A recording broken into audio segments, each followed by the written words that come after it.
నమస్కారం సార్. నమస్తే. Sir present ఉన్న ట్రెండింగ్ అయితే గోల్డ్ అయితే చాలా విపరీతంగా సార్ ఆకాశానికి అంటుకుంటున్నాయి.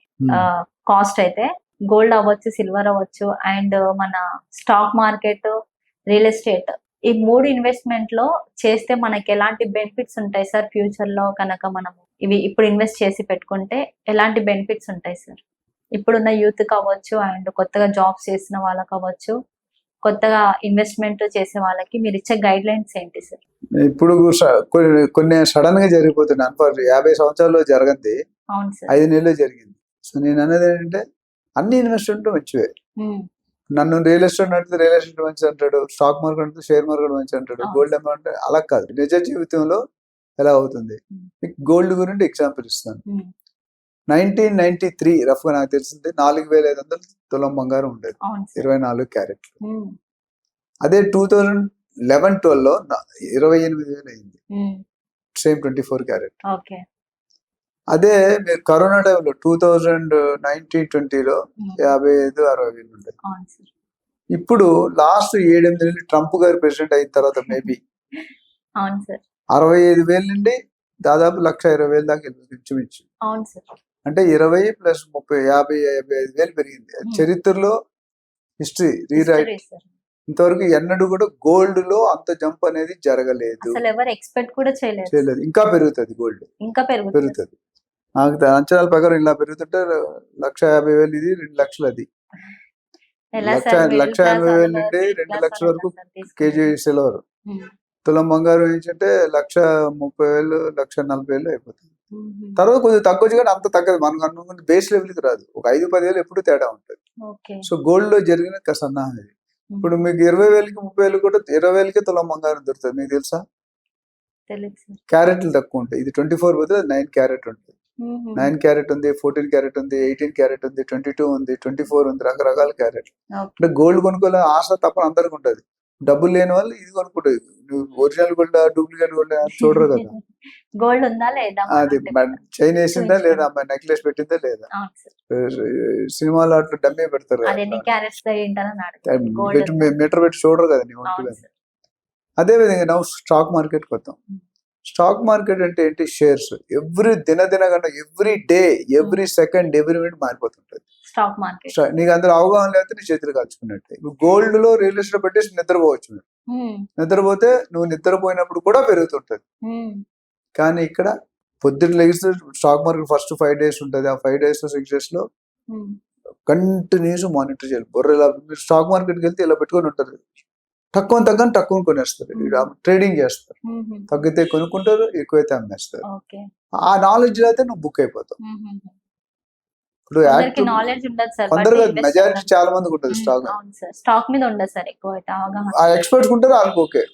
ఇప్పుడు మొన్న ఒకసారి నాకు తెలిసి మా ఫ్రెండ్ ఒక ఆయన 2 కోట్లతో స్టార్ట్ చేశాడు ఒక 5 years బ్యాక్. 8 కోట్ల దాకా వెళ్ళాడు. ఒక రోజు రాత్రి 2.5 కోట్లు పడిపోయింది. 8 కోట్లు కాదు, ఒకే రోజు 4.5 కోట్లు 5 కోట్లు పోయింది. ఆయన మళ్ళీ 1 month కోలుకోలేకపోయాడు. కానీ గోల్డ్ లో రియల్ ఎస్టేట్ లో అట్లా జరగదు. పెరగకపోయినా తరగదు. అదే తెలుగులో పెరుగుట విరుగుట కొరకే. ఎంత స్లోగా స్టేబుల్ వెళ్తే మంచిది. ఇలా వెళ్ళామంటే ఇలా పడుతుంది. ఒక బాల్, టెన్నిస్ బాల్ ఉంది అనుకో, పైకి ఇస్తారు అనుకో 10 seconds, పడ్డానికి ఎంత 5 seconds. ఎవడైతే ఇలా పెరిగాడో ఇలా పడిపోతాడు. ఎవరైతే ఇలా పెరిగారో ఇలా వెళ్ళి చాలా టైం తీసుకుంటారు. పడిపోయినప్పుడు కూడా కూల్ గా పడిపోతారు. సాచురేటెడ్ అంటాం. Coming to real estate. So అందుకని అది హైలీ వాలటైల్ అంటారు. షేర్ మార్కెట్ అనేది కష్టం, అంత అవగాహన లేకపోతే పెట్టకూడదు అన్న కారణం మినిమం పెట్టుకోండి. Last and final mutual funds అవి సపరేట్, ఎప్పుడైనా వేరే వీడియోలో ఉండడం. రియల్ ఎస్టేట్ వరకు వస్తే, రియల్ ఎస్టేట్ లో నువ్వు ఇల్లీగల్ ప్రాపర్టీ కొంటే తప్ప మిగతా ఏ సందర్భాల్లో నువ్వు ప్రాపర్టీలో తగ్గడం అనేది జరగదు. 10,000 కొంటే 12,000, 16,000, 20,000 అవుతుంది. 12,000 ఎప్పుడు 5,000 అవుతుంది.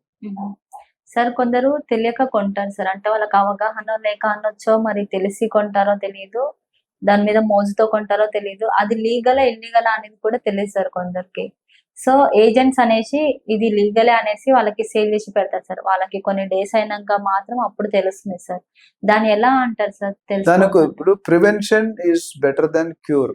చేతులు కాలే ఆకులు పట్టుకునే వద్దు, కాళ్ళకు ముందే పెట్టుకుంటే చెయ్యిలు కాలం, అంతే కదా. అవును సార్. సో మీరు ఫస్ట్ మనం ఆల్రెడీ అంతకుముందు వీడియో ఫస్ట్ టైం కొనుక్కునేట్టు సెకండ్ టైం కొనుక్కున్నట్టయితే డెఫినెట్గా మాలాంటి ప్రొఫెషనల్ రియల్ ఎస్టేట్ అడ్వైజర్ని ఎన్నుకోండి, అపాయింట్ చేసుకోండి, వాళ్ళకి ఇవ్వాల్సిన ఛార్జీలు ఇవ్వండి. మీ 99% ఇన్వెస్ట్మెంట్ సేఫ్గా ఉంటుంది. ఎప్పుడైతే ఈ 1% కోసం కోशिश చేస్తామో 99% బాడమే జాయిగా రోల్ డౌన్స్లో వెళ్ళిపోతారు. మన కల్చర్ ఎట్లా అంటే చూస్తుండగా సూదిపోయిన ఒప్పుకోం, చూడకుండా ఏనుగుపోయినా తెలుస్తాం. అవునా కదా? ఆ మైండ్ సెట్ బయటికి రావాలి. ఇప్పుడు డాక్టర్ దగ్గరికి వెళ్తే ఛార్జీలు కడతావు, లాయర్ దగ్గరికి వెళ్తే ఛార్జీలు కడతావు, చార్టెడ్ అకౌంట్ వెళ్తే ఛార్జీలు కడతావు, స్కూల్కి వెళ్తే ఫీజు కడతావు. మరి రియల్ ఎస్టేట్ ఎందుకు కట్టరు? అది కూడా వీళ్ళందరూ ముందు తీసుకుంటారు, మేము తర్వాత తీసుకుంటాం. సర్వీస్ ఇచ్చిన తర్వాత నేను నచ్చితేనే ఇస్తాను, నచ్చపోతే ఇవ్వు. కానీ ఇక్కడ అలా కాదు కదా, డాక్టర్ 1 వీక్ 1 మంత్ ముందు బుక్ చేసుకుంటారు. సో రియల్ ఎస్టేట్ రియాల్టర్స్ కి తగినంత గుర్తింపు ఇంకా రాలేదు.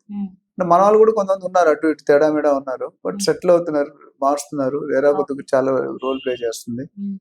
అది టైం పడుతుంది ఇంకా మనకి రావడానికి, అంటే మనకు అర్థం కావడానికి టైం పడుతుంది. సో ఎవరైనా రియల్ ఎస్టేట్ ఇన్వెస్ట్మెంట్ ప్రస్తుతం ఒక 10 పాయింట్లు ఉంటాయి. ఈసీ ఉందా లేదా, లింక్ డాక్యుమెంట్స్ ఉన్నాయా లేదా, మ్యూటేషన్ ఉందా లేదా, ఇన్కమ్ సర్టిఫికేట్ ఉందా లేదా, లీగల్ ఒపీనియన్ ఉందా లేదా, డిటిసి హెచ్ఎండి ఉందా లేదా, రేరా ఉందా లేదా, లొకేషన్ చుట్టూ గూగుల్ వ్యూస్ ఎట్లా ఉన్నాయి, రివ్యూస్, ఎంప్లాయీస్ ఏమనుకుంటారు, సైట్ వాళ్ళు ఏమనుకుంటారు, కస్టమర్స్ ఏమనుకుంటారు, ఇంత ఎక్సైజ్ చేయాలి. చేసి కంపల్సరీ బిల్డర్ని కలవాలి. కలిస్తే మంచిది, ఎందుకంటే బిల్డర్ని కలిస్తే రియాలిటీ తెలుస్తుంది. ఓనర్ బిల్డర్ అంటే ఎవడు, సేల్స్ వినండి, మీ చెక్ మీ గ్రౌండ్ రియాలిటీ మీరు చెక్ చేసుకుంటేనే మీకు వర్కౌట్ అవుతుంది. లేకపోతే 3 పూలు 6 కాయలు పీస్ ఆఫ్ మైండ్ పోతుంది, నిద్ర కూడా పట్టదు, టెన్షన్, స్ట్రెస్ వస్తుంది, బీపీ, డయాబెటీస్ అన్ని ఒకటి దాంట్లో యాడ్ అయిపోతాయి. స్ట్రెస్ లెవెల్స్ లేకుండా ఉండాలంటే మీరు మంచి ప్రాపర్టీ కొనుక్కోవాలి, మంచి ప్రాపర్టీ మీద ఇన్వెస్ట్ చేయాలి. సో ఈ compare to coming back, stock, gold, real estate అన్నాం, అన్నీ మంచివే. అవగాహన స్టాక్ లో పెట్టుకోండి, బట్ మీ సంపాదనతో ఒక దాంట్లో పెట్టకండి. నా సజెషన్, స్ప్లిట్ చేసుకోండి. ఓ 30% రియల్ ఎస్టేట్ లో, ఓ 20% గోల్డ్ లో, ఓ 15% షేర్ మార్కెట్ లో, ఓ 10% మ్యూచువల్ ఫండ్స్ లో, ఓ 5% ఎన్విఎస్ లో. అట్లా చేసుకుంటే పడిపోతే ఎప్పుడైనా ఒకటి పడిపోతుంది, కానీ అన్ని పడిపోగా ఒకే దగ్గర పడిపోవచ్చు. స్టాక్ మార్కెట్ పెట్టాను నీ దగ్గర ₹1,00,00,000, ₹1,00,00,000 జీరో అయిపోవచ్చు, లేదా ₹1,00,00,000 2 కోట్లు అవ్వచ్చు. ఇక్కడ అలా కావద్దు, ₹1,00,00,000 తగ్గేది ఉండదు, పెరిగేదే ఉంటుంది. ₹1,00,00,000 1,20,000 అయిందా, 1,40,000 అయిందా అని చూసుకోవాలి. 90 lakhs 80 lakhs అనేది వెరీ రేర్ కేస్. అందుకనే నన్ను అడిగితే నేను ఇలా ప్లాన్ చేసుకుంటా. 25-35% రియల్ ఎస్టేట్, 25% గోల్డ్, ఓ 10-15% షేర్ మార్కెట్, ఓ 10% మ్యూచువల్ ఫండ్స్, ఓ 10% బాండ్స్, గోల్డ్ బాండ్స్ ఇవన్నీ ఉంటాయి, సోవరెన్ బాండ్స్ కొనుక్కుంటే మీరు పెట్టుబడి అంతా సేఫ్ గా ఉంటుంది.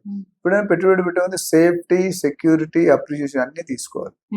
దాన్ని బట్టి చూసుకుంటే మీకు ఇంకా దీని మీద ఎవరికైనా డౌట్స్ ఉన్నాయంటే మనం సంప్రదించి అపాయింట్మెంట్ తీసుకుంటే, చాలా మంది ఒక ఫోన్ చేసి 2 కోట్లు పెట్టాలి, ఎక్కడ పెట్టాలి, లైన్ లో చెప్పండి అన్నాడు. ఫోన్ లో ఒక లైన్ లో ఎలా చెప్తాం, చెప్పలేం కదా. నువ్వెవరో, నీ కేసు ఏంటి, నువ్వు ఎందుకు పెడుతున్నావు, అప్పు చేసి పెడుతున్నావా, ఏదైనా ప్రాపర్టీ అమ్మితే వచ్చాయా, లేదా లాటరీ వచ్చి తెలుసుకోవాలి కదా. ఎందుకు పెట్టాలనుకుంటారు, ఎంతకాలం పెట్టాలనుకుంటారు, ఏ ప్లేస్ లో పెట్టాలనుకుంటారు, ఇవన్నీ కూడా మాకు డీటెయిల్స్ తెలియాలి. తెలియడానికి అపాయింట్మెంట్ తీసుకుంటే 1 గంట సేపు స్పెండ్ చేస్తారు, కొద్దిగా ఛార్జ్ ఉంటుంది. ఆ గంట సేపులో మీకు మన మెడికల్ హాస్పిటల్కి వెళ్తే బాడీ ఎలాగైతే స్కాన్ అయిపోతుందో, స్కాన్ చేసి ఏ పార్ట్ వీక్ ఉందో ఆ పార్టీకి మంది ఇస్తాం. కిడ్నీ వీక్ అయితే నేను లివర్కి ఇచ్చాను, 2 పోతాయి. అవును సార్, థ్యాంక్ యూ సార్. చూసారు కదా, ఈ వీడియో కనుక నచ్చినట్లయితే like and share and comment చేయండి. మీకు ఎలాంటి ప్రాపర్టీస్ కానివ్వండి, ఏదన్నా మీరు ఎక్కడ ఇన్వెస్ట్మెంట్ చేయాలనుకుంటున్నారు, లేదంటే మీకు ఏమైనా ప్రాబ్లమ్స్ ఉంటే కింద కామెంట్ బాక్స్ లో అయినా పెట్టొచ్చు. సార్ ఆ కామెంట్స్ చూసి వీడియోస్ చేయడం కూడా జరుగుతుంది. మీకు ఇంకా ఏమైనా డౌట్స్ ఉంటే కూడా అవి కూడా మీరు పోస్ట్ చేయొచ్చు. సో మీరు కరెక్ట్ గైడ్ లైన్స్ తీసుకోవాలనుకుంటే కింద స్క్రోల్ అవుతున్న నంబర్ కి కాంటాక్ట్ చేయండి. Doctor Nandi Rameshwar Rao sir team మీకు ఎప్పుడు అవైలబుల్ గా ఉంటుంది. లేదంటే వాట్సాప్ లో అయినా సరే మెసేజ్ పెట్టి అప్రోచ్ అవ్వచ్చు మీరు. Thank you so much.